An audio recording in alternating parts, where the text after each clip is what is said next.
settle in and let your breathing slow, like waves taking their time on a quiet shore. It is early morning in Adelaide, the light still soft, the air still cool, and the beach looks almost untouched. And there, resting against a seawall, is a man who seems peacefully paused, neatly dressed, no wallet, no name, just pockets that refuse to explain him. You might think it is a simple story, the kind that closes itself. It is not. Tonight, with the Sleepless Detective keeping you company, you follow the smallest clues: a missing label, a forgotten suitcase, a torn scrap that reads Tamam Shud, and a pencil code that stays politely silent. You're close enough to hear the water breathing in and out, that patient, repetitive sound that makes human problems feel temporary. The man is propped there in a way that almost looks deliberate, like he chose the seawall as a place to stop and watch the day arrive. But people who stop to watch the day usually bring something with them: a hat, a coat, a cigarette, a wallet that says who they are when words fail. You don't get any of that. What you get is the quiet inventory of a life that has been edited. His clothes are neat, yes. His shoes are polished enough to suggest routine. But the kind of routine that's careful, not flashy. There's no obvious chaos around him. No messy scene. No theatrical struggle. That's the first trick this case plays on you, because your instincts want to label it quickly. A heart that gave up. A drunk who fell asleep in the cold. A lonely man who made a lonely choice. And maybe that's what it is. But then you start noticing the parts that don't fit. The way you notice a wrong note in a lullaby. Quiet, but unmistakable once you hear it. His pockets don't identify him. His clothing doesn't introduce him. Even the small things that usually whisper a name, they refuse. And when the people who find him talk later, they keep circling the same word. Not dramatic, not panicked, just wrong. You stand where the first responders stood and you try to see what they saw in the early light. The beach is not empty, not really. There are always a few watchers, a few walkers, a few people who can't sleep and think the ocean might fix that. So you ask the simplest question an investigator asks: who saw him before he became a problem? Some witnesses say they noticed him the night before, sitting there. One says he looked like he was resting. Another says his arm moved slightly, like a lazy gesture. The kind of detail that sounds helpful until you realize memory is a soft material. It stretches, it shrinks, it changes shape depending on how badly someone wants to be certain. And now you've got a man who might have been alive the night before, or might not have been. A man who looks too tidy for the beach, but not too tidy to belong. You lean closer, not in a gruesome way, in a careful way. In the way you lean toward a quiet person on a train, trying to decide if they're asleep or unwell. Neatly dressed, tie in place, hair combed. The kind of presentation that says, I still care what the world thinks of me. And then you get to the detail that makes your tired detective brain sigh. The labels are missing. Not just one. Not a tag that tore off in the wash. Multiple labels removed from clothing, as if someone took time with scissors and patience. It's not magic. It's not a spy movie. It's a simple act that requires one thing: intention. And intention is where simple cases start misbehaving. People don't usually delabel their own clothes unless they're itching. or hiding, or trying to make sure that if they end up like this, no, one can easily backtrack the story through a tailor, a shop, a laundry mark, a name stitched in thread. You look at him again and you realize the beach is not the mystery. The mystery is that someone wanted this man to be unnameable. And once you step away from the beach, you follow the smallest, quietest question of all. Who was he when nobody seems to know his name? In the days after, you do what investigators always do. You turn a person into a list. It sounds cold, but it's the only way to be fair. You inventory him so you don't miss the one ordinary object that turns extraordinary under fluorescent light. Every pocket, every seam, every scuff on a shoe, you empty what he carried, and you discover the strange comfort of small, plain things. Coins, tickets, the kind of clutter that says he participated in the world recently, that he bought something, went somewhere, stood in line like everyone else. There's a used bus ticket. There's a train ticket too, the kind that anchors a person to a place and time. This matters because movement is a story. People don't teleport. They pass through stations, they touch counters, they sit on benches that remember the weight of their bodies for a few minutes. But the tickets don't give you a name. They give you a direction. And you learn quickly that in investigations, direction is sometimes all you get. A simple arrow made of paper. His pockets, though, are strangely clean of personal identity. No wallet, no photographs folded thin with use, no letters, no scribbled address that says, "If found, return me here." Congratulations, you've discovered the first cruel rule of unidentified deaths.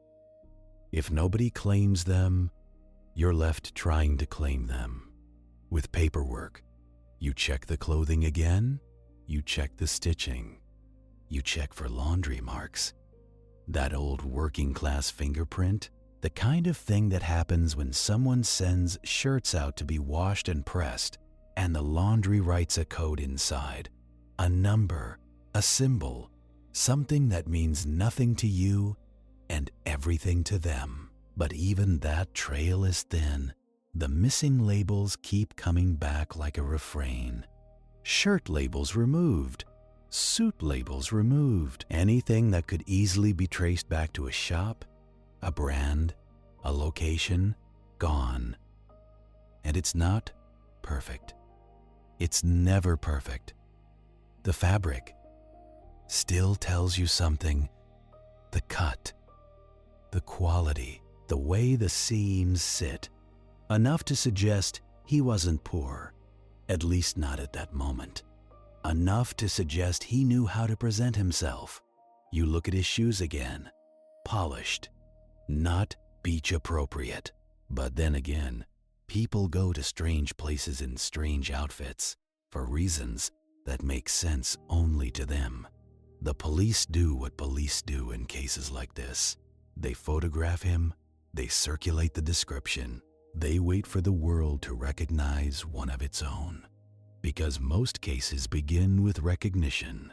A coworker, a spouse, someone at a corner shop who says, "Yes, that's him. He always bought the same cigarettes."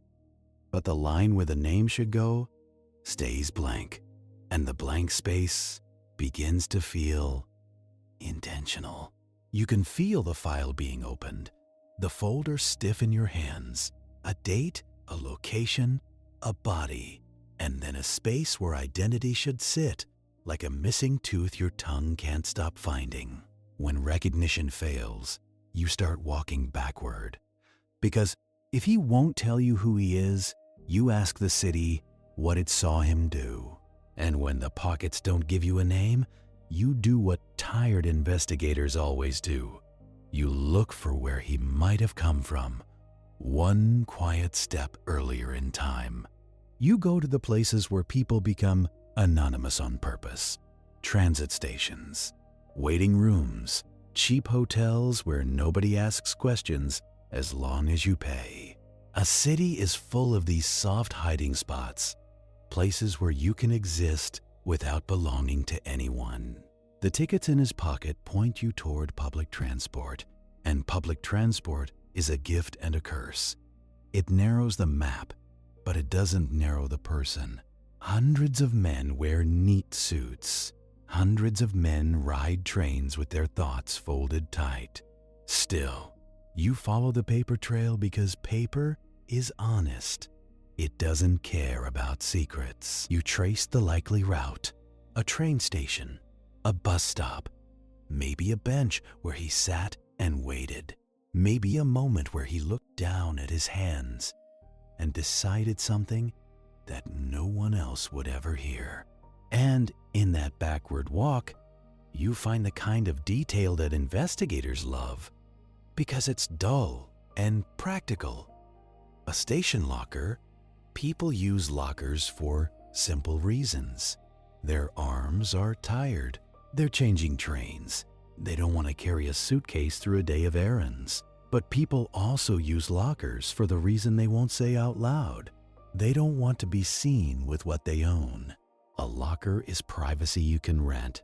So you open the record. You check which lockers were used. You check unclaimed items. You do the administrative slog that never makes it into movies because it's mostly forms and keys and someone in an office saying, "You'll have to come back tomorrow." Eventually, you get what feels like a quiet click in the case, a suitcase. It's not dramatic, it's not hidden behind a false wall. It's just there, waiting like a dog that was told to stay. You bring it into a room with good light, the kind of light that makes everything look more tired than it really is.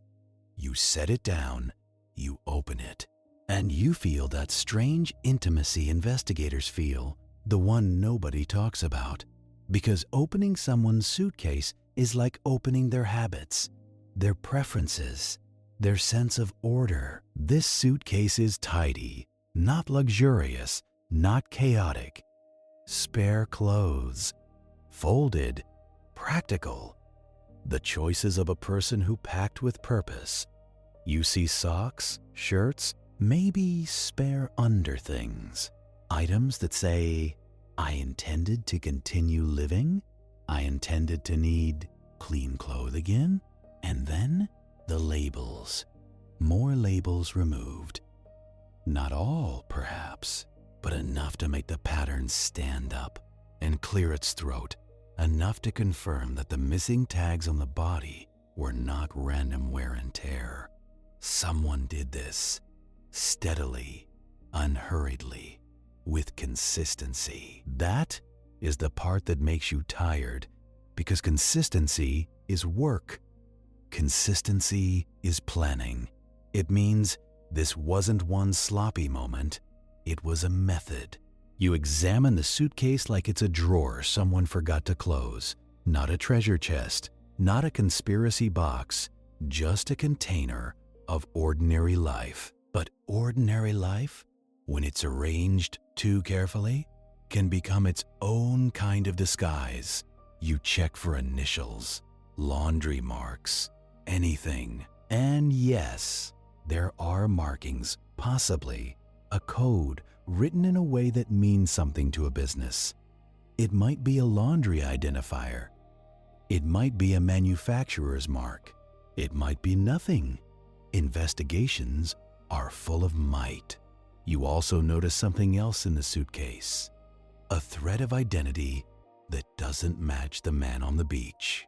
There are items that suggest different sizes, different labeling patterns, a mismatch that makes you wonder if the suitcase belonged to him at all, or if he borrowed it, stole it, or simply used what he had access to. And this is where your brain starts doing that thing it always does at night. It builds stories, a traveler passing through, a man running from someone, a man running from himself, a man who wanted to disappear but didn't want to do it in rags. But you don't get to keep stories, not yet. You stay with what you can touch: fabric, paper, the smell of a suitcase that's been closed too long, that stale mix of dust and old lining. And tucked inside this quiet practicality, there's a detail that feels less like travel and more like intention. Something small that doesn't belong with socks and shirts. It doesn't show up immediately because evidence rarely announces itself.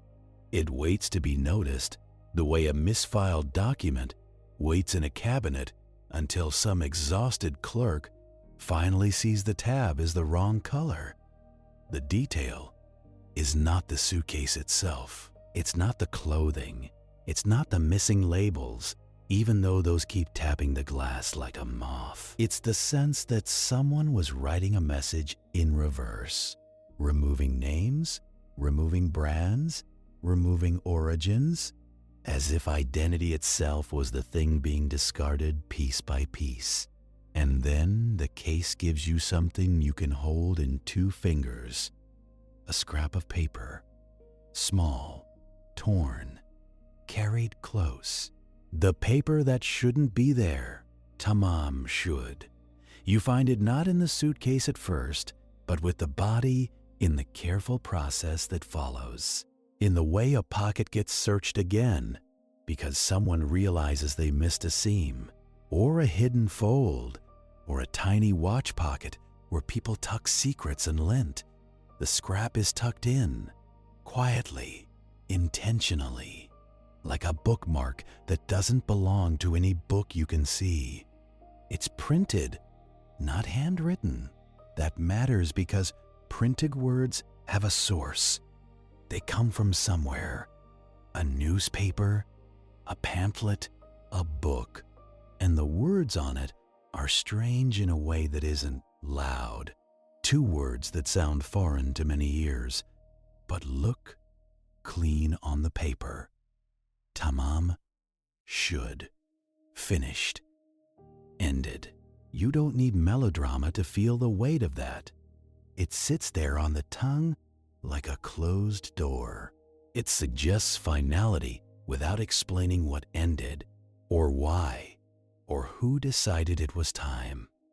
You can feel the temptation, even now, to treat it like a romantic suicide note, a mysterious farewell, a poet's last line. But investigations don't run on temptation. They run on sourcing. So you treat the scrap like what it is: a piece of a larger printed page, torn by hand. Likely, the fibers at the edge tell you it wasn't cut with scissors. It was ripped, quick and human. Now you do the unglamorous work. You compare typefaces, you compare paper, you ask printers, you ask librarians, you ask anyone who deals with books, because books are one of the few places old words stay still. It takes time, the kind of time that feels like damp wool. Hours of questions that lead nowhere. People who shrug. People who say, "Sounds familiar, but I can't place it," and then someone places it. The phrase comes from a book. Specifically, it's known to appear at the end of a work called The Rubaiyat of Omar Khayyam, a collection of verses that has traveled through languages and editions, copied and recopied, carried by people who like their philosophy in small, bitter sips. The words Tamam Shud, in that context, mean the story is done. The poem is over. The page has ended. And now the case has a book in it, which is a relief in its own way. A book is physical. It can be found. It can be compared. It can be traced. A body is a question. A book is at least an object with a publishing history. So you start looking for the exact edition. Not any rubaiyat. That would be too easy. You need the one that matches the font and spacing in paper. This is where the case turns oddly domestic.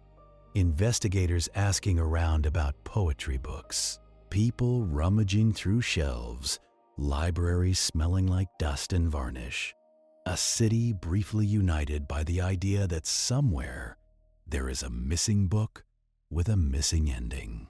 And then the story hands you another coincidence, which is what people call it when they don't know what else to say. A copy of the book is found, not in a library, not in a neat place where books belong, in a car, left behind, or discovered later depending on which retelling you listen to. But the important part is this: the back of the book has something it shouldn't. A code, pencil marks, letters and lines, the kind of thing you might jot when you don't want ink permanence, the kind of thing you write when you think you'll come back to it, copy it, destroy it later.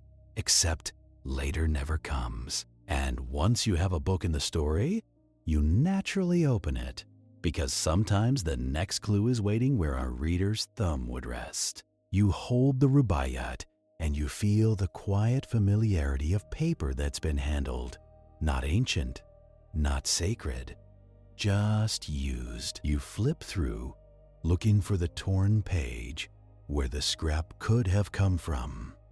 And there it is, a spot that's been ripped away, a small absence that matches the small presence found with the man.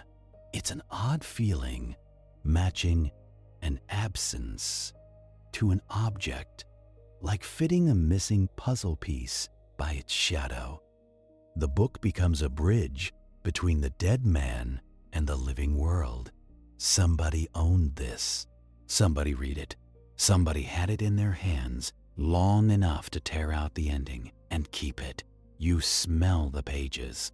Old paper has a particular scent, vanilla and dust, like time trying to be sweet. And then you turn to the back. The pencil code is there, written with a pressure that varies. Some letters darker, some lighter, some lines crossed out. It looks like hurried notes, or private shorthand, or the bored doodling of someone who wanted to look busy. You don't know yet. You just know it's writing that refuses to introduce itself. There are several lines, groups of letters, not words, not sentences, something like an acrostic, or initials, or a cipher, or a personal mnemonic that only made sense to the person who wrote it. This is where outsiders get excited.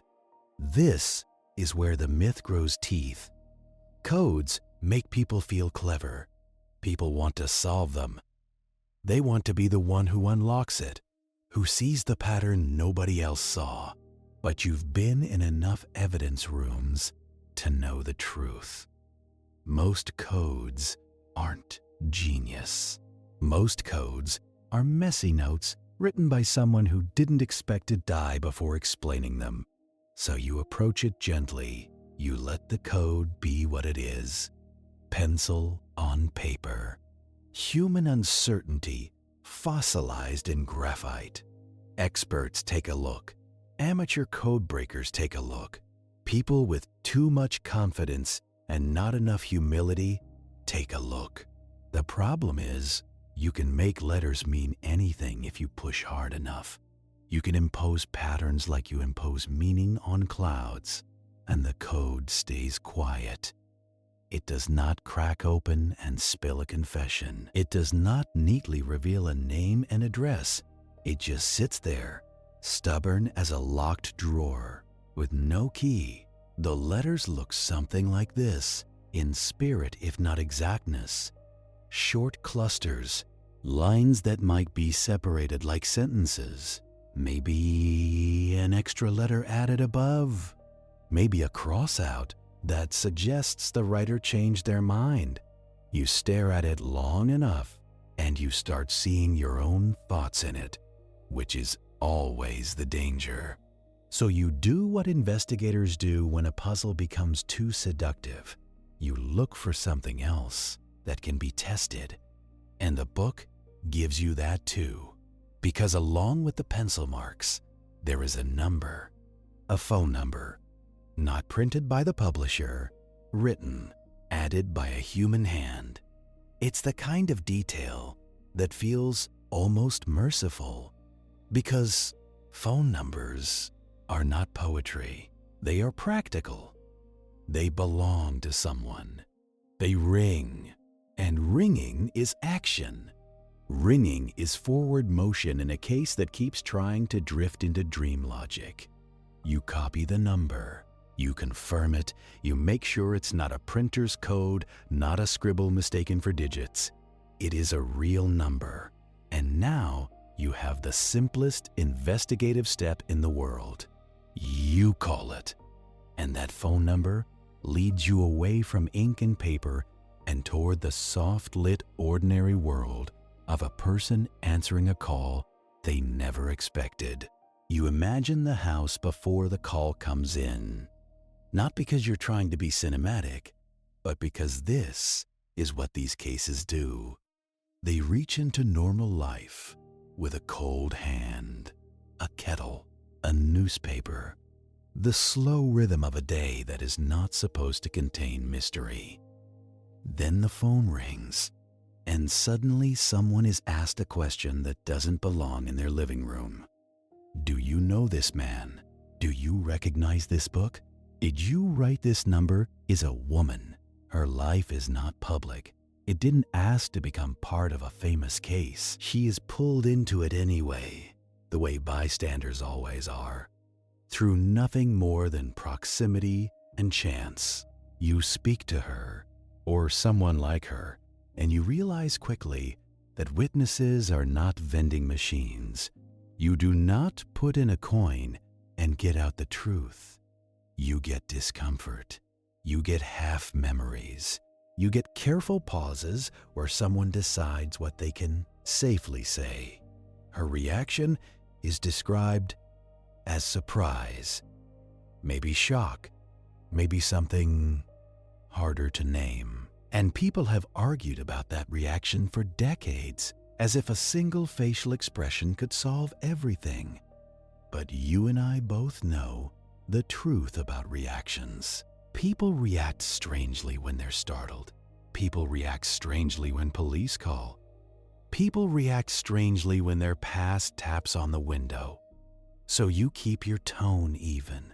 You ask practical questions. You let the silence sit where it wants to sit. Did she know the man? Did she recognize the book? Had she ever owned a copy? Had she ever given one away? Details emerge like small objects lifted from water. She had once owned a rubaiyat. She may have given one to a man. There was a man in her life years before, connected somehow to that kind of book. But nothing lands cleanly.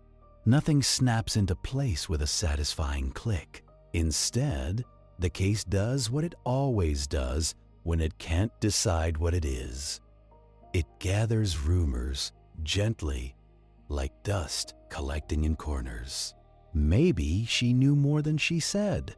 Maybe she knew nothing, and people projected meaning onto her because they needed someone living to hold responsible for the dead man. Maybe the number was written for a reason that had nothing to do with love or betrayal or espionage. Maybe it was as boring as, call this person about the book. Maybe it was as sad as, call this person if anything happens to me. But maybes are not evidence. And the woman, understandably, seems to want her life to remain her life. Not a public exhibit. Not a symbol. You watch how the case starts to treat her, even from a distance. How people hunger for a neat narrative, a femme fatale, a secret lover, a spy handler, anything that makes the story feel like it has genre. Real life is less cooperative. Real life is often a woman answering a phone, trying to remember a book she touched years ago, while strangers decide her expression means guilt. So you step back. Because when a living person can't give you a clean answer, you drift back to what doesn't change: objects, timelines, and the slow, patient voice of the lab. You return to the body not as a spectacle, but as a source of quiet facts. Forensics, at its best, is not dramatic. It is methodical. It is a series of small questions asked gently of a world that does not answer in words. Time since death is not a clock. It's an estimate stitched together from natural processes. Temperature, stiffness, lividity, that clinical word for blood settling in the lowest parts of the body, painting a map of how someone lay after their heart stopped. But the beach complicates everything. Wind and cool air can slow certain changes. A body left in a particular position can mislead you. A witness who thinks they saw a movement the night before can tilt the whole timeline by hours. Hours matter. Hours decide where someone could have been, who could have seen them, whether a train ticket is relevant or just leftover paper. The lab tries to be careful. Investigators try to be careful. Still, certainty stays out of reach. Like a radio station, you can almost tune in, but never quite. They look for signs of violence. They look for obvious injuries. They look for things that would explain the quiet ending on a quiet shoreline. And the results don't give you the kind of answer people crave. No clear, loud cause that settles the mind. Instead, you get the possibility of poisoning, the kind that leaves few marks, the kind that can be hard to detect, especially with the limits of testing at the time. You get the grim reality that many substances do not announce themselves neatly in the body, particularly decades ago. And even now, testing is only as good as what you think to test for and what remains to be tested. You also get the bureaucratic side of all this: paperwork, chain of custody, evidence stored, moved, restored. The long sleep of a case file in a cabinet, punctuated by occasional awakenings when someone has a new idea. That is the true rhythm of cold cases. Not constant obsession, but long stretches of quiet, then a flare of attention, then quiet again. And in those quiet stretches, the mystery grows moss. Stories accumulate, the case becomes a legend. People stop asking what can be proven and start asking what makes a better tale. But you stay with what the evidence can hold. A man, unknown. Labels removed, suggesting anonymity as a choice or as something imposed. A suitcase in a station locker, tidy, practical, and also stripped of identifying marks. A torn scrap reading Tamam Shud, matched to a missing page in a rubaiyat. A pencil code in the back of that book that refuses to resolve into a single meaning. A phone number leading to a woman who reacts like a human being, not like a character. And a cause of death that remains uncertain enough to keep the door open for too many theories. You feel the limits of the work here, and it's oddly soothing in a bleak way, because it reminds you that the world is not a puzzle designed to be solved. It's a place where people vanish into the cracks, and the cracks don't care. Still, you try. You try because that is what investigators do. They press their palms against the glass and look for smudges. You look again at the removed labels, and consider the simplest explanation. Someone didn't want to be identified. That could mean shame, debt, a private life, a plan to die without being claimed. Or it could mean someone else didn't want him identified. Someone who took the time to erase his connection to shops and laundry services the way you might delete your browsing history, thinking that makes you invisible. It doesn't. It only tells people you were worried. You consider the book. A rubaiyat is not a rare object. It's the kind of book that floats through secondhand stores, through gift shelves, through bedrooms where people want to feel philosophical at night. So why this book? Why this edition? Why this torn page? Was it a message to himself? Finished. Ended. Or was it a message to someone else? Was it a signal? The way people in organizations use phrases that mean something only within their circle? Or was it simply the last line of a poem that felt right in a dark moment? Nothing more. The code. If it is a cipher, it might conceal a message. If it is initials, it might be a list. If it is a mnemonic, it might be personal and unsolvable. There is a particular cruelty in personal codes. They look like puzzles, but they are really diaries with the lock thrown away. People have tried to break it with every method: letter frequency, known ciphers, acrostics, the sort of pattern hunting that can keep a mind busy for years. And yet, no consensus. The page stays politely silent. That silence has become part of the case's personality. The Somerton Man, as many call him, remains a man shaped like a question mark. You can almost hear the ocean again when you think about it.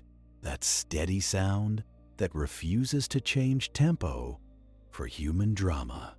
And you start to understand why this story has lasted. It isn't just the mystery of who he was. It's the feeling that the answers are sitting right there, in paper, in pencil, in cloth, and still, they won't open. So you keep circling the practical leads, because that's all you can do without turning into a storyteller who mistakes suspicion for fact. You look at the phone number again. You look at the people around it. You look at the timeline of when the book might have been placed in that car, when the number might have been written, when the scrap might have been torn. And you look at the way police work actually happens, not as a clean montage, but as waiting for a lab result, waiting for a witness to call back, waiting for some clerk to find a record in a stack of paper, waiting, sometimes, for years.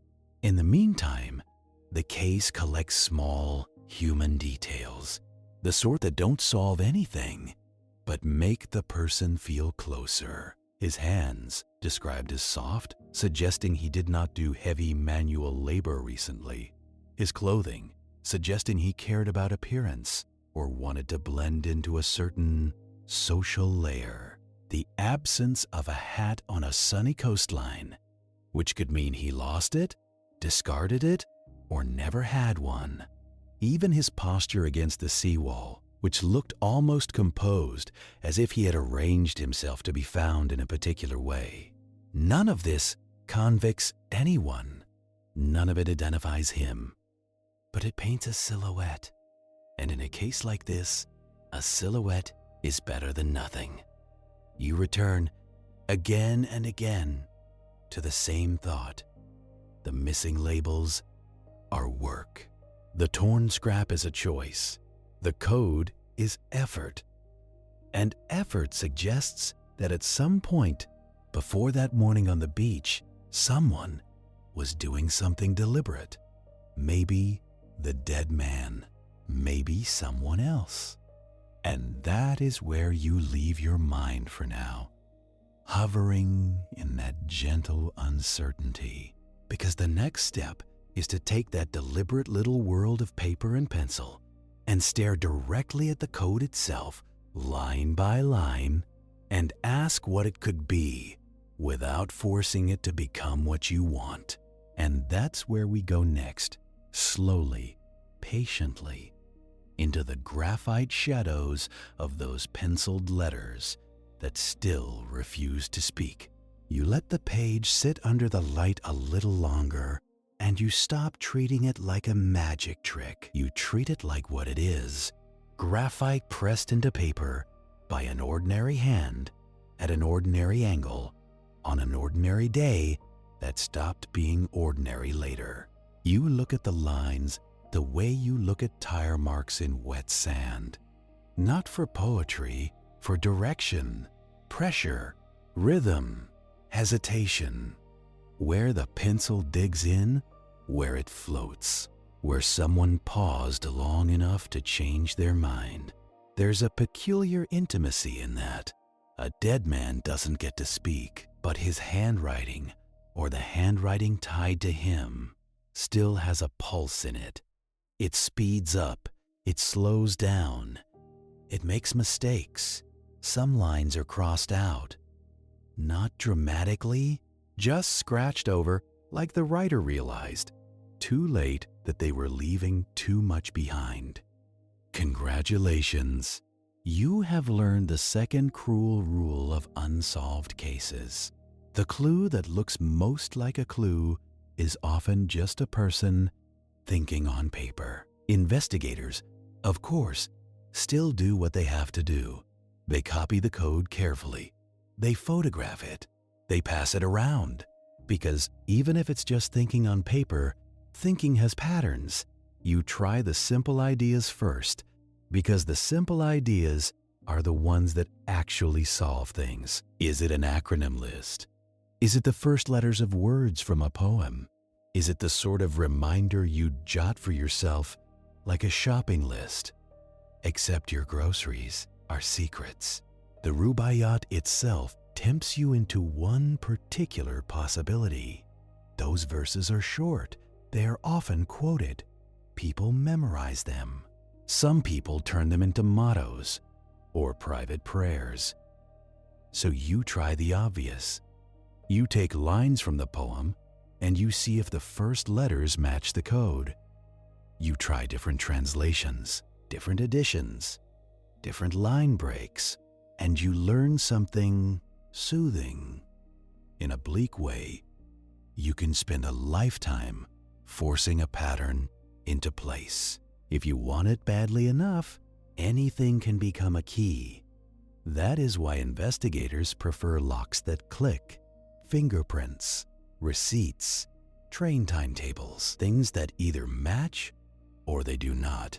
A cipher, on the other hand, can be whatever the solver needs it to be. That's the danger. It turns smart people into gamblers and makes them feel responsible when chance doesn't pay out. Still, you look. You notice the way the letters cluster. You notice the way some lines are longer. You notice an oddity, a lone letter added above another, like a correction. That matters because a correction implies a target, a writer who is trying to be accurate about something, not just doodling. Then there's the question you can't avoid. Who wrote this? Was it the man on the beach? Was it the person who owned the book? Was it a third party who used the book like a message board and walked away clean? You can't answer that with vibes. You try to answer it the boring way. Handwriting comparison. This is the part people imagine as glamorous, but it's mostly squinting at loops and slants. It's a person with a magnifier and a headache, comparing strokes like they're reading tea leaves with rules. If you have known handwriting from the dead man, you compare. But unknown men don't come with notebooks. They come with silence. You can compare the penciled code with the penciled phone number, though. Same book, same pencil maybe, Same hand. Maybe. That's at least something. If the number and the code were written by the same person, then the number is part of the same story. If different hands wrote them, then the book had more than one owner or more than one visitor, and suddenly you're not just solving a death. You're reconstructing a small social orbit around a paperback book. That's the strange thing about evidence. A book can be an object, or it can be a meeting place. A thing passed from hand to hand, like a shared cigarette, like a borrowed coat, like a secret. You picture the book in a car, because that's where it was found. Cars are private rooms that move. They collect crumbs and hair and loose change and the stale smell of old decisions. People leave things in cars that they don't want in their homes, things that feel embarrassing or unfinished. And the Rubaiyat, with its torn ending and penciled code, feels exactly like that. Unfinished. The code becomes a kind of weather system in the case. It moves in and out. Sometimes it's the main event. Sometimes it's background noise. It depends on who's telling the story. But in the actual investigation, it's one sheet of paper trying to justify the attention it gets. So you do what you always do when the page won't talk. You pull back and ask, what else came with it? The phone number does not stop being important.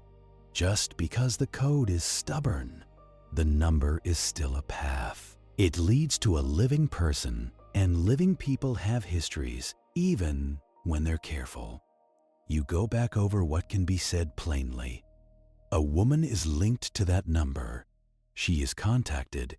She reacts in a way that is described as unusual by some and perfectly normal by others, which is what happens when strangers feel entitled to interpret someone's face. She had some connection to a Rubaiyat in the past. She had some connection to a man in the past, a man who may or may not resemble the dead man. There are suggestions, in some accounts, that she once gave a copy of the Rubaiyat to someone, or that a copy passed through her hands, or that she recognized the book and did not want to explain why. You hear that, and your tired detective mind immediately supplies the caution. People forget. People protect themselves. People refuse to cooperate for reasons that have nothing to do with guilt. Sometimes the truth is simply, I do not want my private life examined by uniformed men with notebooks. So you widen your focus. If the book was found in a car, who owned the car? Who used it? Who had access? When was it found? Where was it parked? Those are the kinds of questions that don't care about drama. They care about logistics. Because if the book was left in a car, someone put it there. And if someone put it there, they were either careless or they wanted it found. And if they wanted it found, the code becomes less like a diary and more like a message. But there's a problem. The timeline around the book is slippery. Depending on sources, the book was discovered at slightly different times, in slightly different circumstances. That's another unromantic truth. Famous cases acquire retellings. Retellings acquire decoration. And even honest witnesses can't always keep dates straight when days blur together. So you anchor yourself in what investigators likely did. They would have recorded where the book was located. They would have recorded the condition. They would have taken note of the torn page.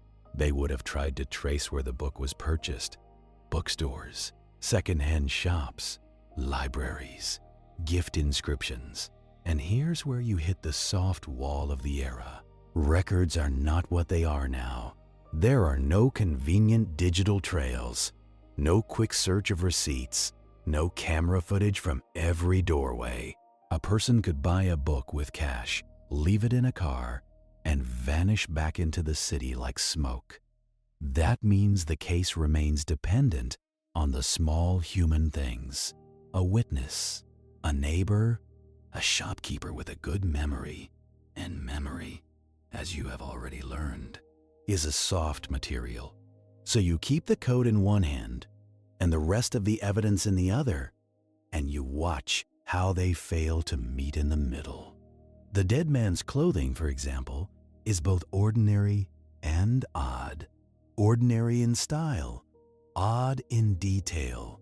Those missing labels aren't just quirky, they are time-consuming. Someone sat with fabric and a blade and removed multiple tags. If it was the dead man, it suggests he did not want to be traced. If it was someone else, it suggests they handled his clothing after he could no longer object. And then you run into another practical detail investigators noted. The man's presentation didn't fully match the beach. Polished shoes, tidy suit, a tie. You imagine him walking there, which is possible, sure. People walk to strange places. People walk when they can't sleep. But you also imagine him being brought there, carried, assisted, moved. And now you're standing on the edge of the ocean again, looking at a calm scene that may have involved uncalm things. This is where the forensics comes back in. Quiet and stubborn. If there are no obvious signs of a struggle, you look for the small signs. Sand in places it shouldn't be. Fibers. Scuffs. Bruises that don't match a casual collapse. You look at the man's hands. Soft hands, according to reports suggesting he didn't do heavy labor. That's not proof of anything, but it's a thread. You look at his shoes. Shoes tell stories. They wear down in patterns, the way a person leans into their own habits. You look at his pockets again. The absence of a wallet is not neutral. People lose wallets, yes. They get stolen. They leave them behind. But if you were planning to be unidentified, the wallet is the first thing you leave out, the first thing you remove, the easiest identity eraser there is. You can't ignore the possibility that the man chose anonymity. And now, with that possibility on the table, the scrap of paper reads differently. Finished. Ended. Not a note to someone else, but a private punctuation mark, a line drawn under a life. But you don't get to settle into that, because the case refuses to be a simple tragedy. It has too many deliberate gestures. If it was suicide, why the labels? Why the book? Why the code?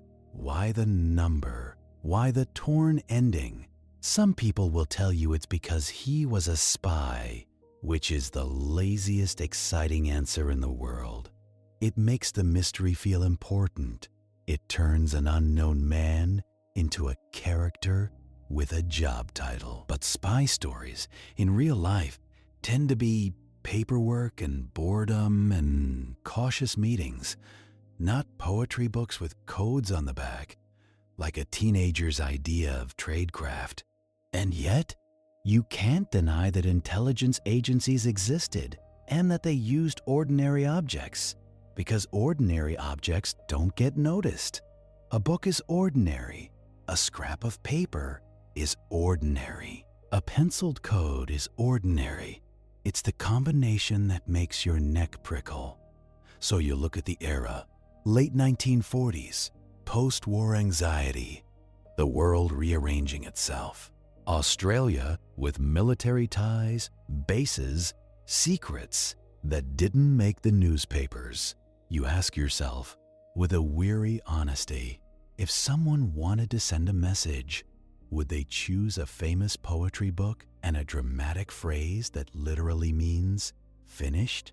Or would they choose something even duller, a grocery list, a receipt, a postcard?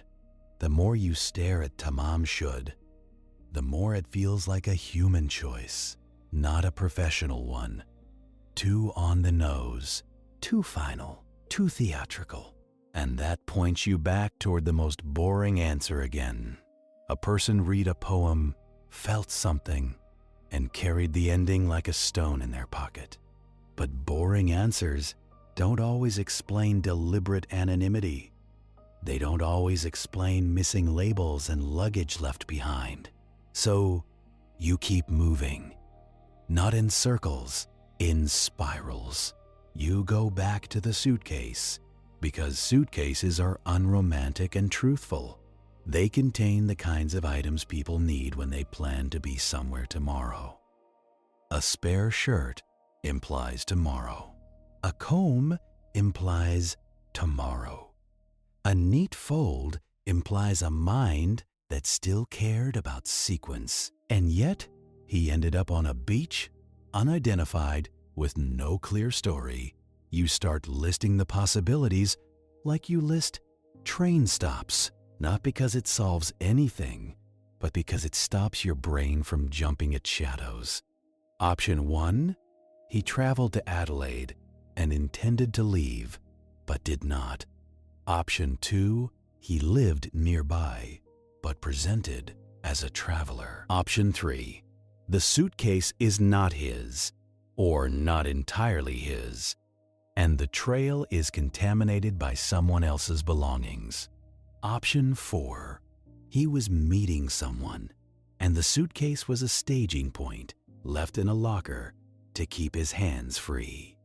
Option 5, he was using the locker as a place to abandon his former self, a way station between identity and disappearance. And every option has the same problem.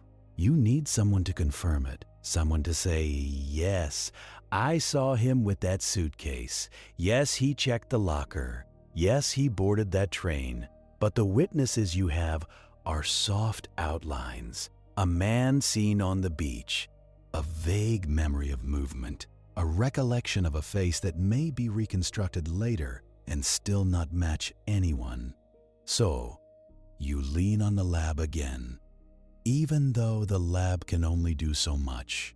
The autopsy, the examinations, the attempt to identify poisoning, the attempt to interpret the body's quiet signs, all of it sits under the harsh light of the time. Testing was limited, preservation was imperfect, procedures were different, and this is where you accept another cruel truth. Some answers rot away. Not because anyone did anything wrong, necessarily, but because time is an accomplice. It smudges prints. It degrades samples. It turns a solvable case into an argument. You can still do some things, though. Even then, you can check dental records. Teeth are stubborn. You can compare with missing persons. You can circulate photographs, and it's done. It's tried, and still no match that holds. That's when an unidentified person becomes something else. Not just a case, a symbol.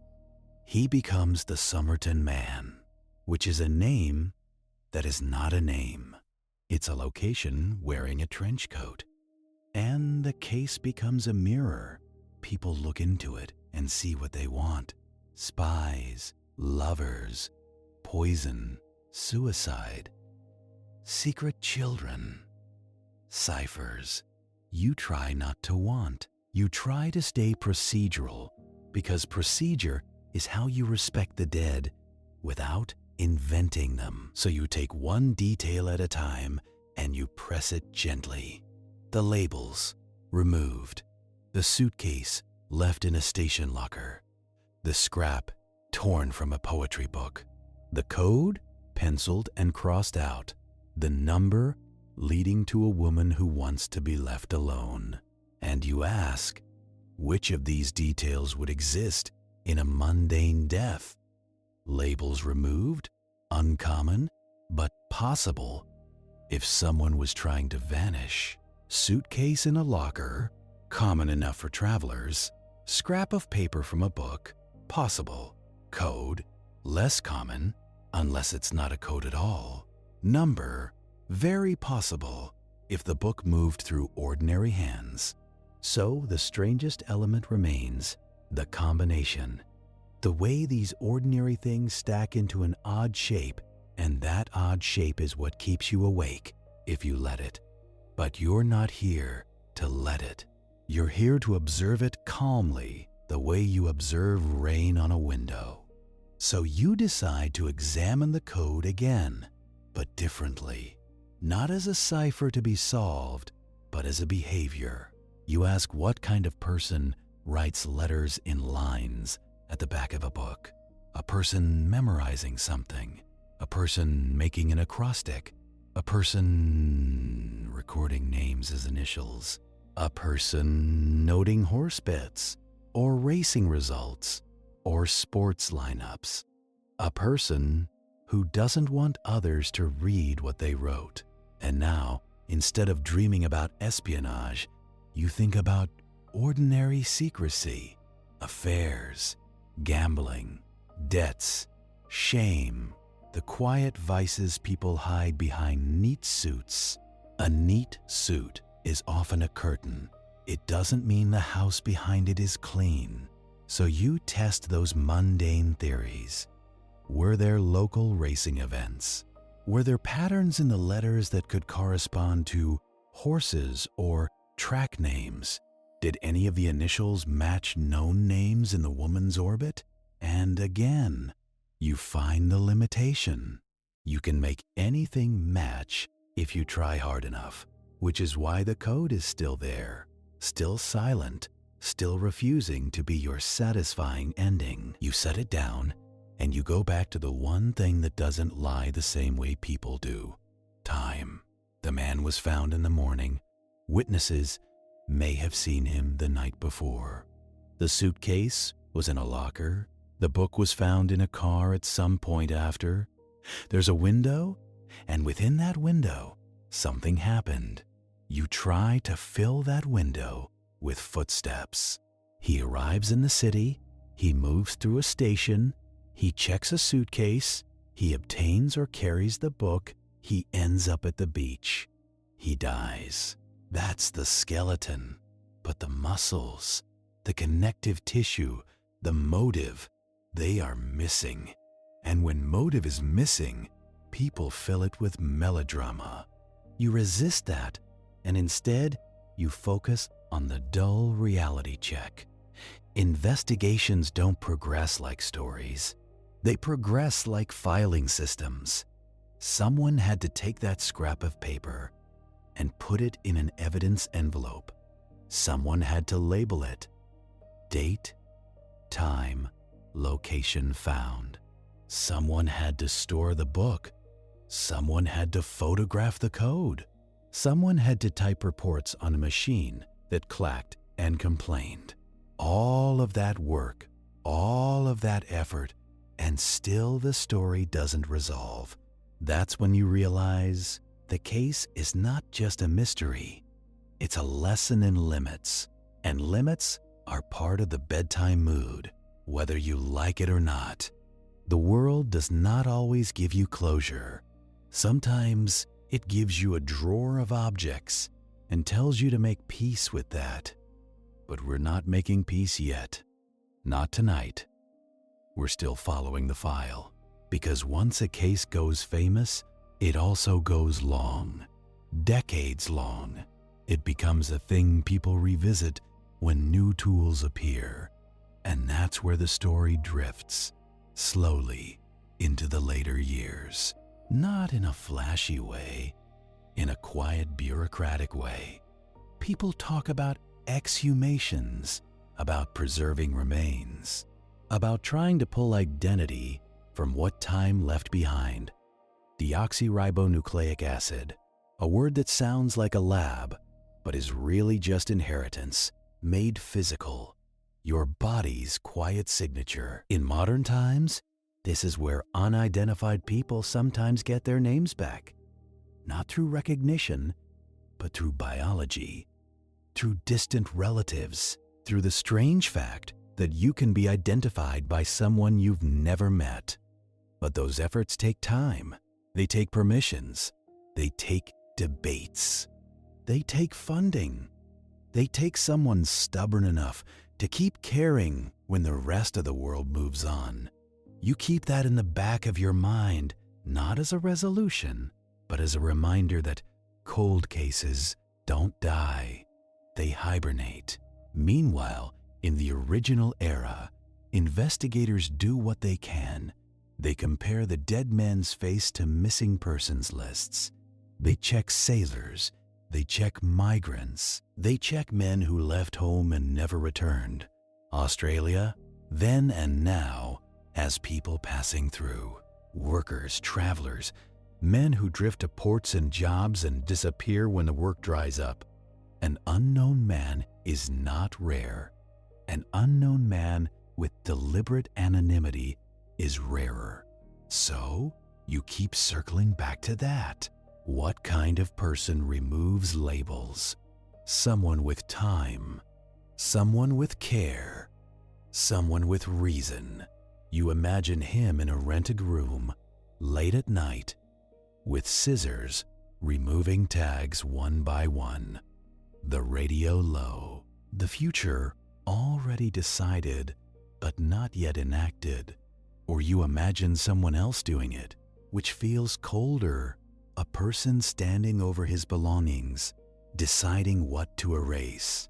Either way, it implies premeditation.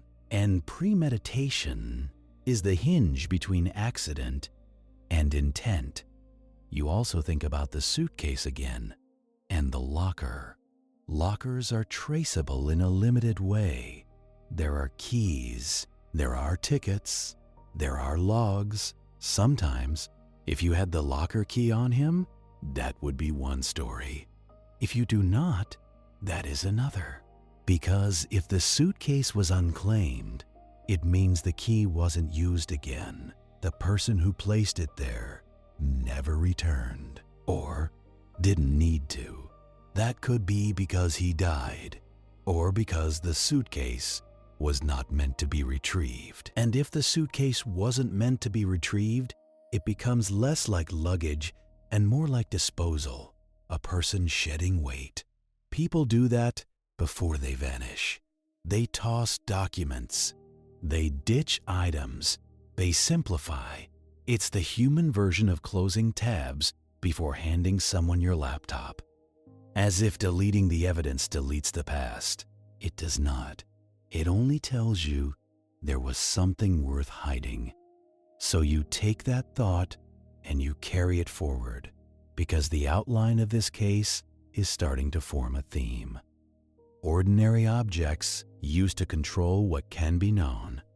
And once you notice that theme, you start noticing it elsewhere too. Because the Somerton case is not the only mystery that lives on quiet details. It's just the most famous one in this particular bedtime pile. You keep investigating softly, and you let the Somerton Man remain seated against his seawall in your mind, while you walk a little farther down the corridor of unsolved things. But before we leave him behind for a while, you take one more slow look at what the code has done to people. It has made them anxious. It has made them imaginative. It has made them certain without proof. It has made them tell stories about secret agencies and romance and poison rings and clandestine meetings at night. And sometimes, the most dangerous thing about an unsolved case is not the killer. It's the audience. The need for meaning. You, though, are too tired for that need. You are here for the quieter truth. The code might be a cipher, or it might be a list of beginnings, the first letters of sentences the writer already knew, or it might be nothing more than a person practicing discretion. In the end, the code is a locked door, and the key may have died with the man or never existed. And that brings you back to the simplest, gentlest reality check of them all. Not every question has an answer that survives. Sometimes all that survives is the question. So you let the code rest in its evidence envelope, and you shift your attention to what investigators do next when the glamorous clue stalls. They go back to routine. They go back to timelines. They go back to canvassing. They go back to asking boring questions of bored people. They knock on doors. They ask hotel clerks. They check boarding houses. They ask taxi drivers if anyone remembers a well-dressed man with a suitcase. And most people don't. Not because they're lying, because the city is full of men in suits. The case cools. It sits. It waits. And while it waits, the world keeps making new mysteries, some loud, some quiet, all of them leaving behind small puzzles for tired detectives to hold. So, you open another file, gently, like you're turning down a different side street in the same foggy neighborhood. You pick a case that sounds dramatic on paper, but becomes painfully ordinary the closer you get. A locked room. Those words always make people lean in. Locked room mysteries feel like puzzles designed for clever minds. A door closed from the inside. A person dead within. No clear way in or out. You can almost hear the audience sharpening their theories. But you've worked enough nights to know locked rooms are usually just rooms where someone made a bad assumption. You arrive at a house that looks like it always has. Modest, quiet, the kind of place where the most exciting event is a neighbor's new hedge. Inside, the air is a little stale. The curtains keep the daylight polite. You can smell cleaning products that didn't quite win the fight against time. Someone called it in because something felt off. Not because they heard screaming, not because they saw violence, because someone didn't show up. That's how many mysteries begin. An absence where routine should be. A friend stops by, a relative calls, no answer. The door is locked, the windows are closed, the world looks normal. So someone does the thing people do when they are worried but still hoping. They check the back door. They check the side gate. They look for a spare key under a pot. When they can't get in, they call someone who can.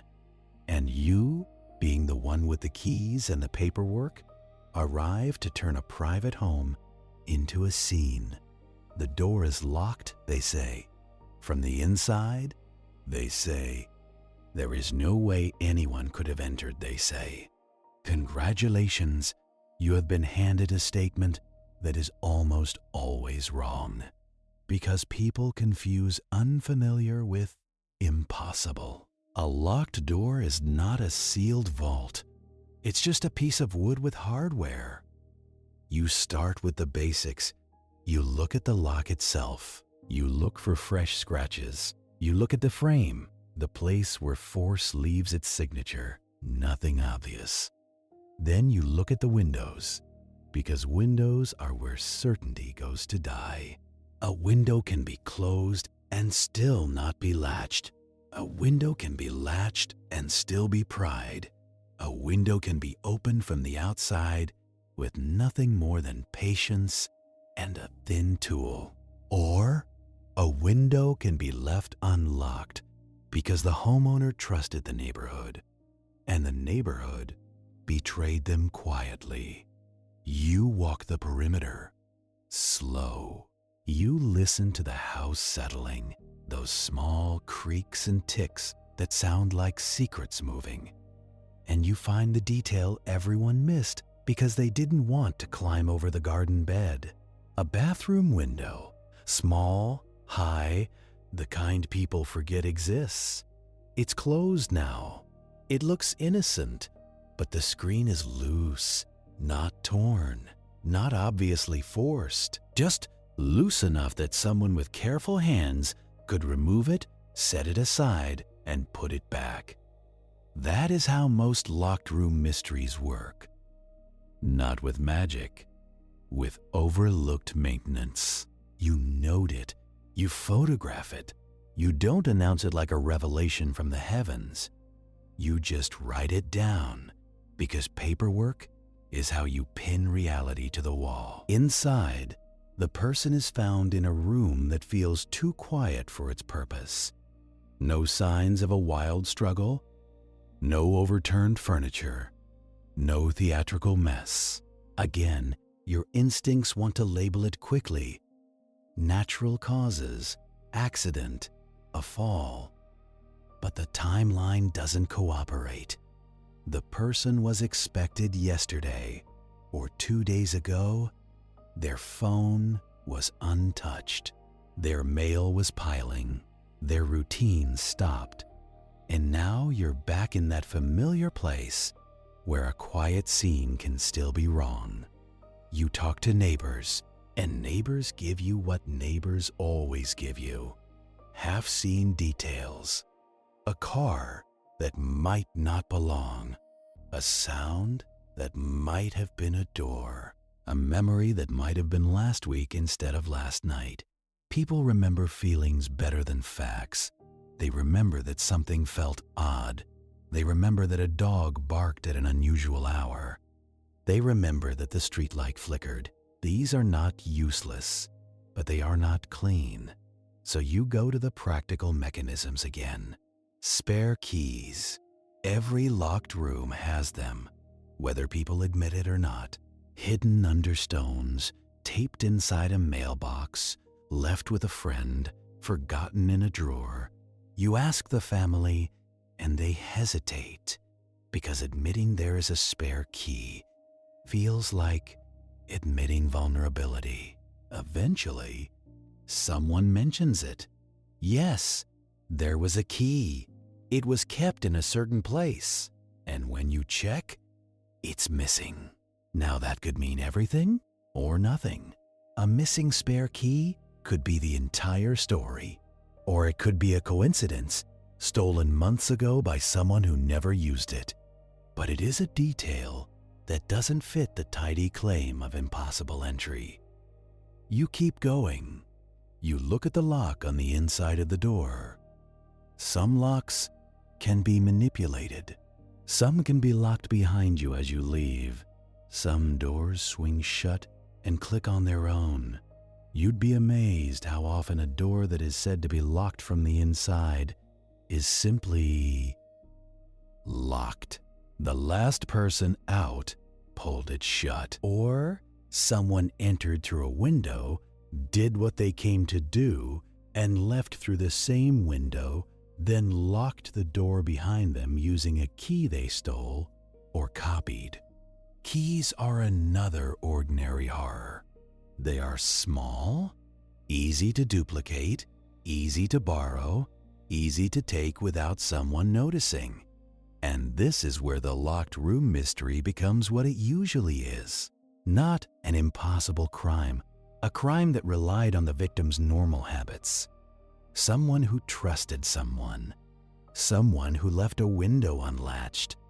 Someone who kept a spare key in a predictable place. The room, in the end, was never locked against the world. It was only locked against the imagination of the people standing outside, insisting the world plays fair. You document everything. You take statements.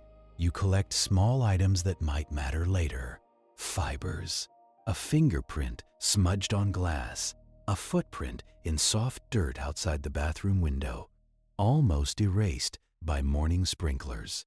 And now you have what you always need more than drama, a direction. But the case doesn't resolve neatly, at least not in this telling. Because we're not here to watch a hero catch a villain in the last act. We're here to sit with how uncertainty feels and how easily it arrives. There is one detail that lingers in this locked room file, the way a single off smell lingers after you open an old cupboard. A clock. Not broken, not smashed, just stopped. It stopped at a time that does not match the last confirmed contact. It suggests an earlier moment or a later one, depending on how you interpret it. And you know what people do with stopped clocks. They build theories. They assign meaning. But clocks stop for mundane reasons. Batteries die. Springs unwind. Hands snag. Still, you note it because it might align with something else later. A neighbor's dog bark. A car door. A distant shout. This is what investigation really is. Not solving, collecting, waiting for separate facts to recognize each other. And once you've felt how a house can keep secrets without trying, you're ready for a different kind of silence. The kind that comes from a person who vanishes while the world keeps moving. A disappearance does not arrive with sirens. It arrives with an empty chair at a table and a phone that keeps ringing into nothing. You start with routine, because routine is the only map you get at first. You learn what time they woke up, what they drank, what shoes they usually wore. You learn which neighbor they nodded at, which shopkeeper knew their order without asking. The missing person is not a headline yet. They are a list of ordinary movements that suddenly stop. And you, unfortunately, are the one who has to stare at that stopping point until it means something. It is always tempting to begin with drama. A stranger at the door, a van idling at the curb, a shadow in an alley. But most vanishings do not give you that kind of clean villainy. They give you silence and the low, steady hum of everyone else continuing their day. You stand in a kitchen that still smells faintly like last night's dish soap. There is a cup in the sink, not washed, not cherished, just left. A loaf of bread clipped shut. A calendar with a neat square around a future appointment that now feels naive. You look for struggle because that is what people imagine. You look for overturned chairs, broken glass, torn fabric. But homes are polite liars. A person can be gone without leaving a single dramatic footprint behind. So you do the boring work first, because boring is where truth hides.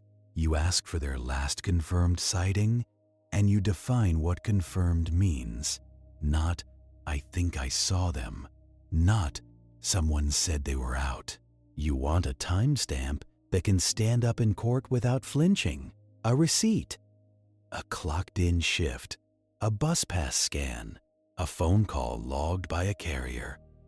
Then you take the next step. You build a timeline, like you are laying train tracks across fog. This is the part no one romanticizes. It is phone records and bank statements and the quiet, invasive reality of asking a family to hand you someone's digital life like it is an extra set of keys.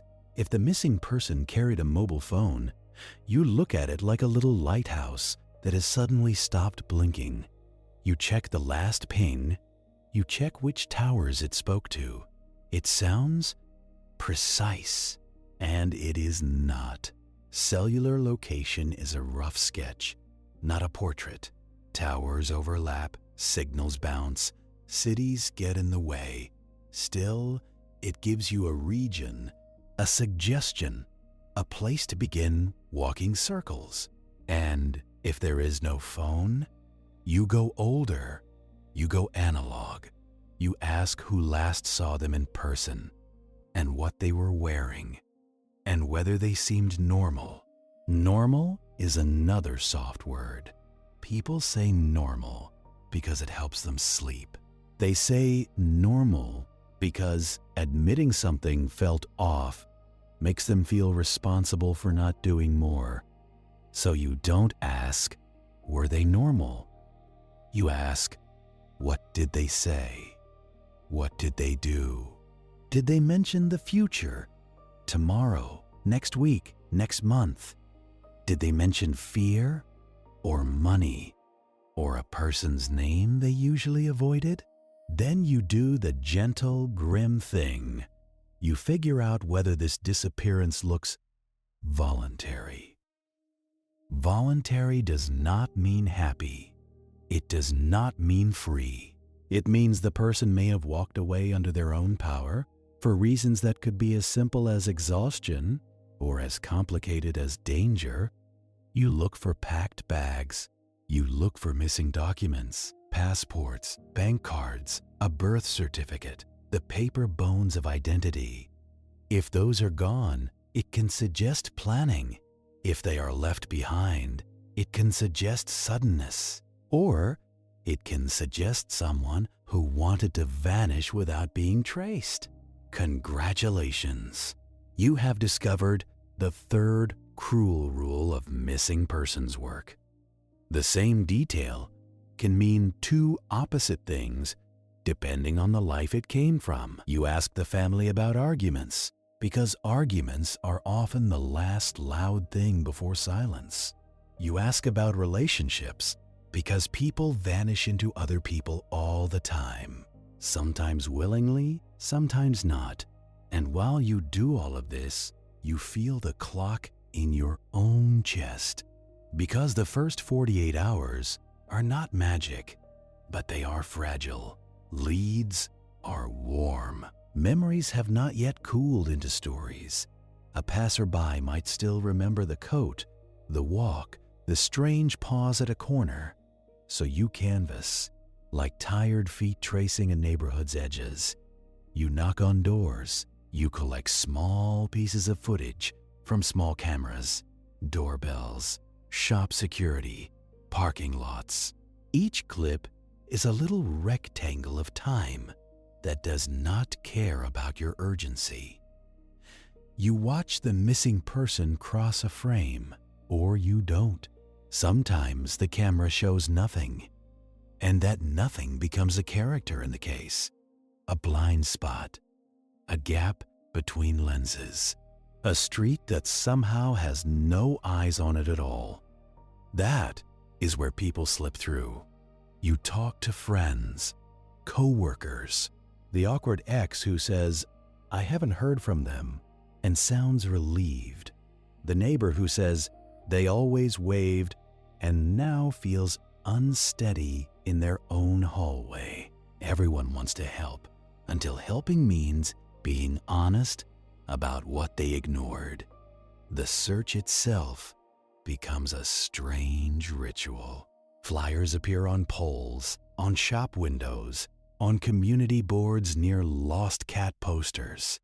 The missing person's face becomes public property. People squint at strangers in grocery aisles and feel guilty when they are wrong.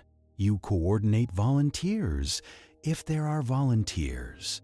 You mark areas on maps, grids, and lines like someone trying to impose geometry on chaos. You send people into bushland, into drainage ditches, into the kinds of places you never truly see unless you are looking for a body. And you do it calmly because panic wastes time. But inside, you carry that familiar weight, the one you pick up every time someone vanishes. Because vanishing does not require a mastermind.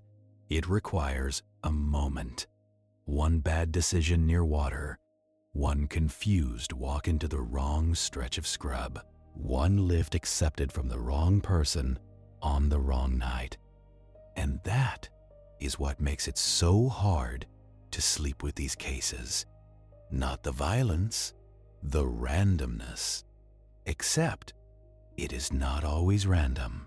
Sometimes the disappearance has a smell to it, like smoke in clothing, a quiet debt, a controlling partner, a life that had been shrinking for months, and no one called it what it was. In those cases, you start seeing patterns that are not comforting. You see someone who isolated them, someone who knew their routines, someone who could describe their day better than they could, but you still cannot assume. Assumption is how you ruin a case. So you do the procedural grind. You document alibis, you check vehicles, you check credit card use, you check transport hubs, you check hospitals, jails, morgues. You call other jurisdictions because people cross boundaries more easily than paperwork does. And when nothing hits, when there is no transaction, no sighting, no ping, no body, you meet the real heart of the ordinary vanishing. Time. Time is what makes a person harder to find. It is also what makes a person easier to mythologize. Weeks pass, and leads start to sound like dreams. A woman at a gas station thinks she saw them. A man on a bus thinks he recognized their hair. The details never quite match. Everyone wants to contribute because contributing makes them feel less afraid.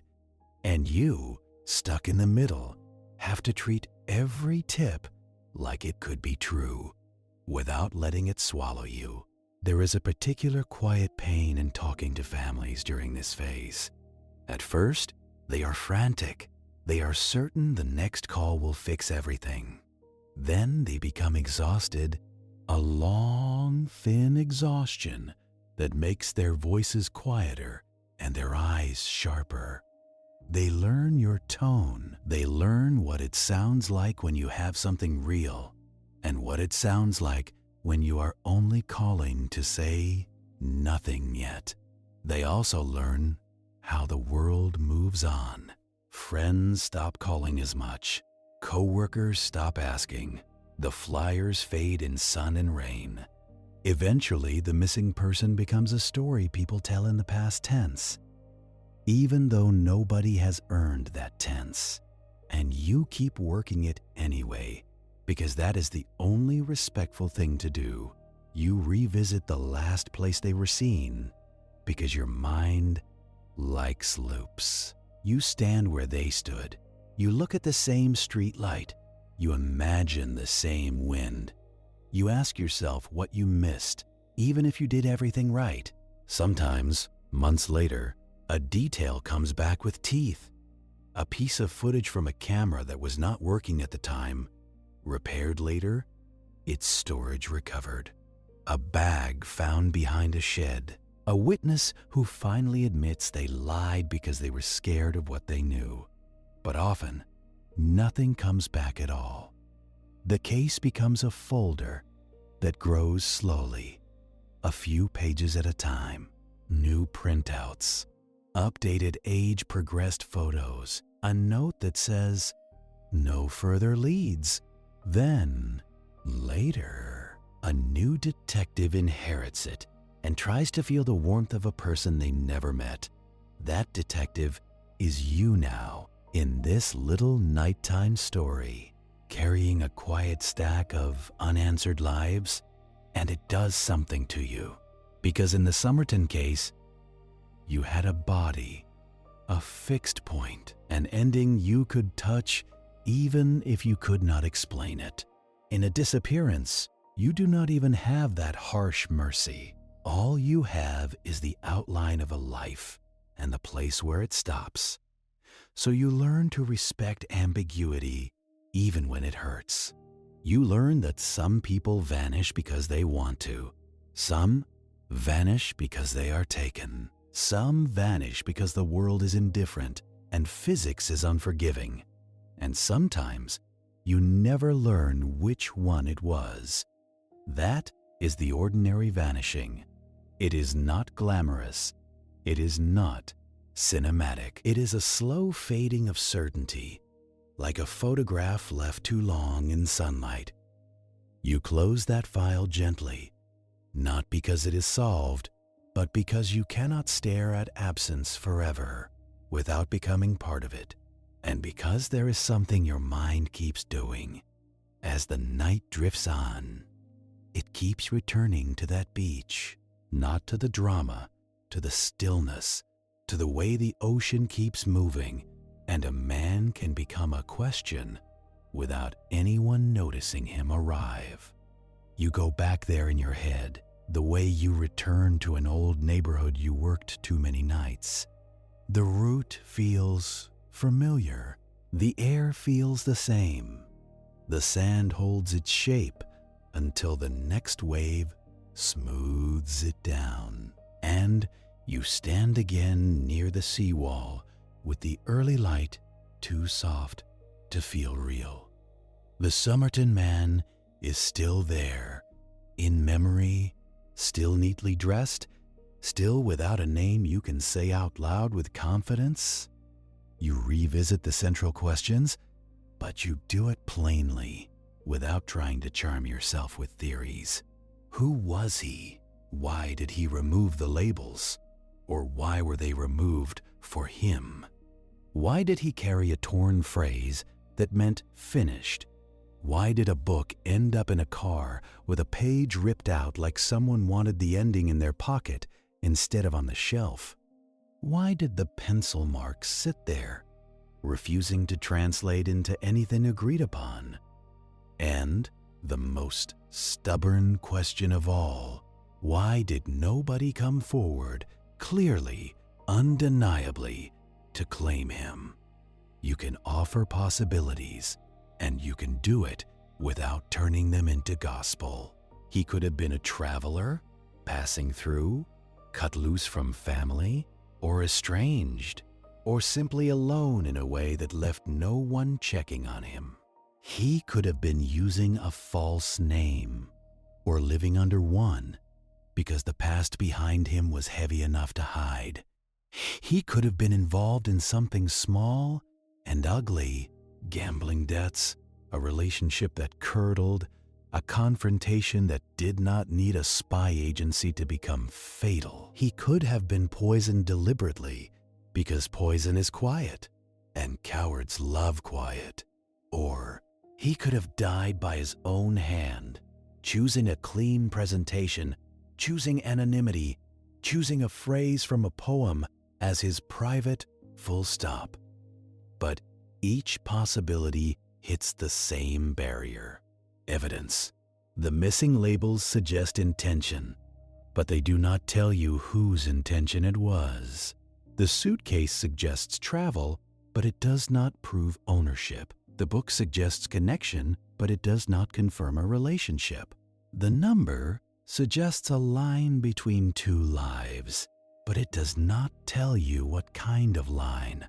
And the code is still graphite on paper, still stubborn, still capable of being anything, and therefore nothing. You think about the woman again, the one attached to that number, not as a character in a legend, as a person who had an ordinary day interrupted.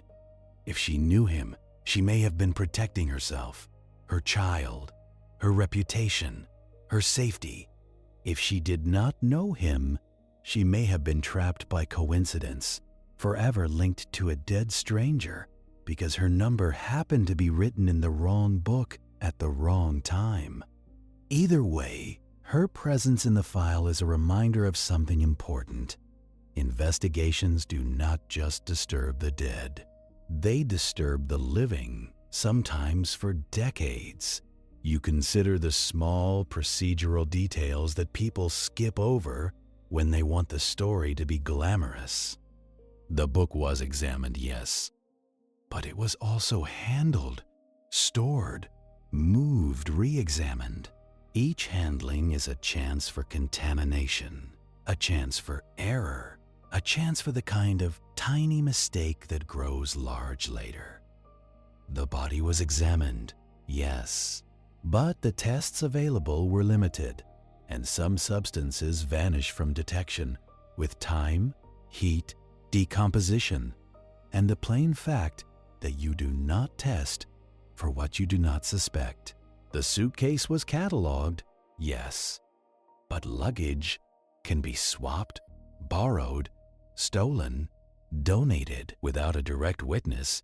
It is an object trying to stand in for a person. And you, being honest, have to admit that the case became famous partly because it refused to close. And fame has its own fingerprints. Fame invites amateurs, and amateurs invite noise. Noise invites certainty. Certainty invites arguments. Arguments invite more noise. Meanwhile, the truth stays small and quiet and hard to pin down. You look at the phrase, Tamam Shud again, and you let it sit in its simplest meaning. Finished. Not necessarily dramatic, just finished. It makes you think about how many lives end without ceremony. How many people leave behind only a few objects, a few habits, a few marks, and how easily meaning can be poured into those marks by strangers who need the universe to be tidy. There is, however, one more practical lane you can walk, even in a case like this. Modern identification. Not because it fixes everything, but because names matter. Names return a person to the human world. You think about teeth, those stubborn little records. Dental comparisons can be powerful if you have the right files to compare to. But in a time of less centralized records, and with someone potentially from elsewhere, those comparisons can fail through no fault of anyone's. You think about fingerprints, another strong tool. If your person has ever been printed and filed in a way you can access. But again, access and era matter. A man can live quietly, commit no recorded crime, serve no recorded military role, and leave no print in the systems you can search. Then there is deoxyribonucleic acid, the modern whisper. It can do incredible things, but it has limits. You need usable material. You need careful chain of custody. You need a database match or a relative willing to test, or a genealogical trail that leads somewhere solid. And even when it works, it does not automatically solve the story. It gives you identity, not motive. It tells you who a person was on paper, not why they ended up against a seawall with poetry in their pocket. Still, identity would change the case's temperature. If you knew his name, you could check his travel, his relationships, his letters, his habits. You could see whether he was the kind of man who read that book or the kind of man who only carried it because someone else gave it to him. You could see whether he had a reason to remove labels or whether that act belonged to someone with control over him. You could see whether he had family who waited or whether he had already cut every thread. This is what the public sometimes misses. A name is not just closure. It is a new set of questions. Better questions. Questions tied to records that do not rely on myth. So you keep the Somerton Man in that space, the space between evidence and story. You let the case remain what it is, for now, unresolved, but not empty. And because your mind likes to test what it learns, you hold the Somerton details up next to the other quiet mysteries you have walked through tonight. A locked room that was never truly locked. A disappearance that was not dramatic enough for people to respect it properly. And now, back at the shoreline, a death that looks peaceful until you notice how carefully identity was edited away. The common thread is not brilliance. It is not cinematic evil. It is assumption. Assumption is the soft blanket people wrap around fear. It is how neighbors say, It is a safe area. And forget to latch a window. It is how friends say they just needed space and ignore a week of silence. It is how bystanders say he is probably sleeping and walk past a dying man on a beach. Assumption is also how investigators can miss things if they let the first story settle too quickly. So you revisit the first story people wanted to tell about Somerton, a robbery gone wrong. Random, senseless, wrong. There was no ransacking, no missing valuables, at least none obvious, and robbery does not usually include carefully removing labels from clothing. Robbery does not usually leave a man posed neatly, like he laid himself down. Then the next story, a lover's quarrel, a jealous act, a secret meeting. Possible, but still not proven. And the spy story, the one people love because it flatters them. A coded message, a dead agent, a Cold War whisper. It is not impossible, but it is also not necessary. The simplest human motives often produce the strangest artifacts. People borrow the aesthetics of secrecy for very personal reasons. A man hiding an affair writes in initials. A gambler hiding bets writes in shorthand. A person hiding shame removes labels like they are evidence. And a person who feels finished tears the word finished from a book because it feels cleaner than writing it themselves. You can almost see him doing it. Not in a dramatic panic, in a quiet room somewhere off a city street with a lamp that hums. He flips to the end, sees the phrase, and tears it free with one decisive pull. The rip is rough, fibers splay. It is not ceremonial, it is just done. He folds it small, he tucks it away. Not for you, for himself. Then comes the part that refuses to be imagined cleanly: how he died. If it was poison, you think about how poison actually works in real cases. Not like movies, not a single dramatic sip and a theatrical collapse. Some poisons are slow. Some cause confusion, nausea, weakness. Some mimic natural illness. Some leave you able to walk and talk for a while, even as your body is quietly shutting doors.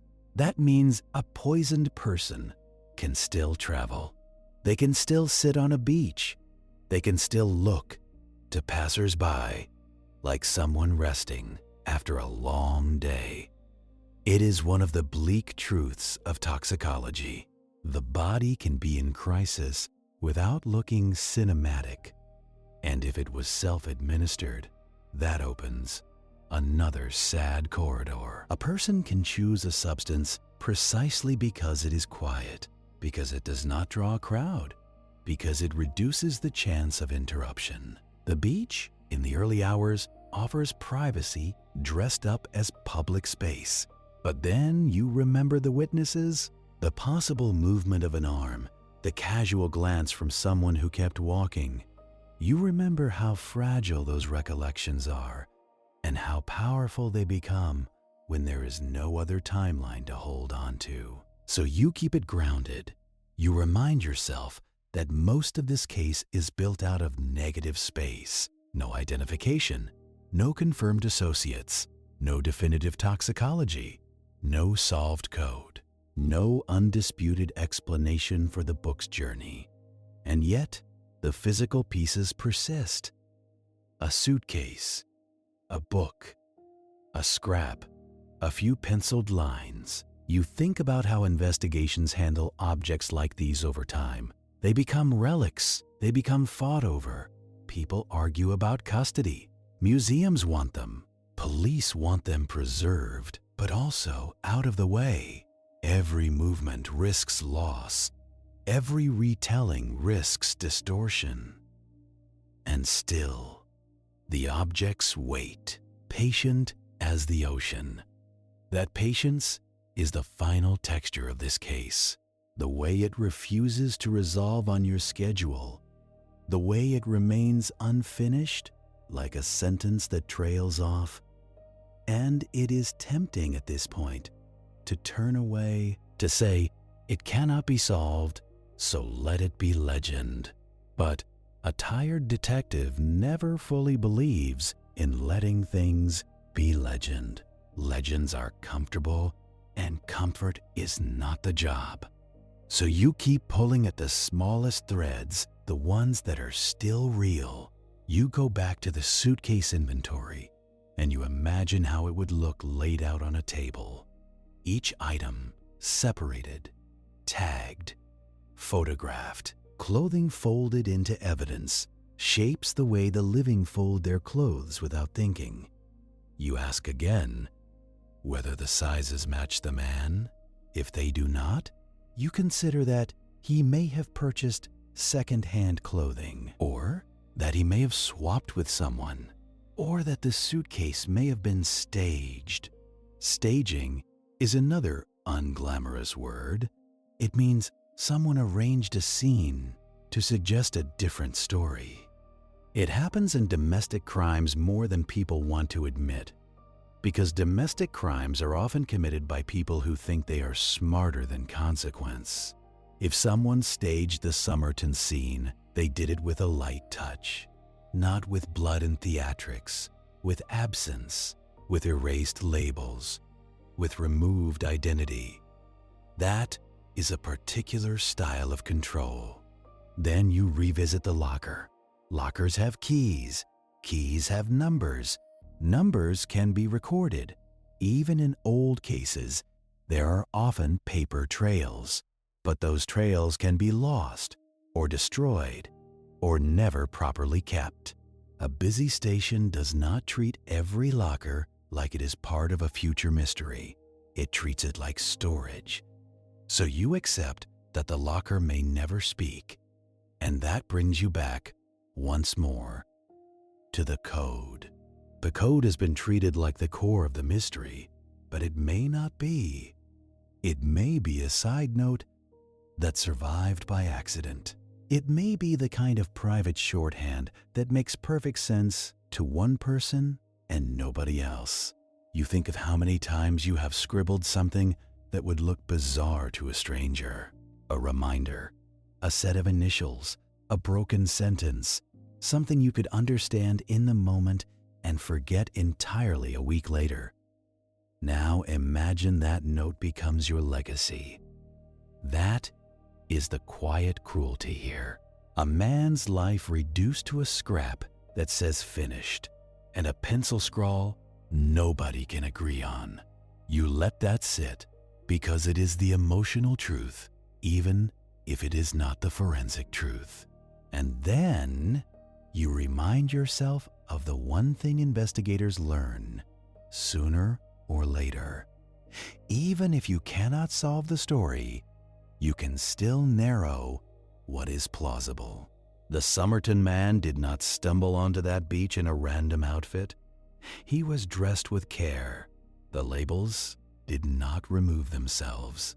Someone removed them. The scrap did not drift into his pocket like sand. Someone placed it there. The page was torn from a book that existed, physically, in the same city. These are small anchors. They do not tell you everything, but they keep you from floating away. So you keep your voice low and your conclusions humble. You allow the case to remain a case, not a myth with a bow tied on it. And in that low, procedural humility, you feel the night looping again, bringing you back to where you started. A quiet shoreline, a stranger at rest, a city trying to name him and failing, and the uncomfortable truth that evidence can outlast a life without ever explaining it. You stay there for a while because mysteries like this do not end. They only pause. You picture the evidence envelopes in a cabinet, paper that has yellowed at the edges, labels typed by someone long retired, a book that smells like old shelves, a scrap of printed words small enough to lose in a sleeve cuff. These things are not dramatic. They are just patient. And patience is what unsolved cases demand from you, whether you want to give it or not. So you sit with the patience and you let the questions remain what they are: quiet, persistent, unfinished. You keep the ocean in your ears and you keep the file open in your mind just a little longer, because there is still one more slow pass to make through the details that do not fit cleanly together.